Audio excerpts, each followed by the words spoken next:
Install Android 15 on Poco X3 Pro via Evolution X ROM. Please check the description for important notes and download links. First, download ROM and GApps packages, then transfer the downloaded files to the phone's storage.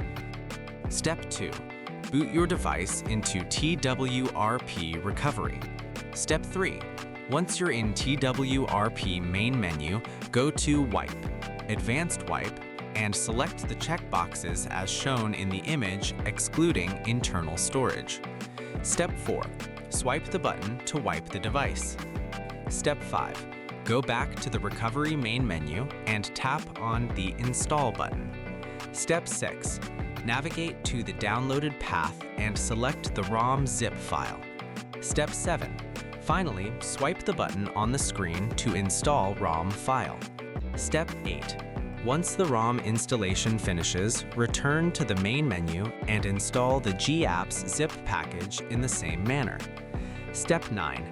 After GApps flashing completes, select Wipe Cache/Dalvik from the bottom left side of screen and swipe to wipe. Step 10. When the wiping process is completed, hit Reboot System.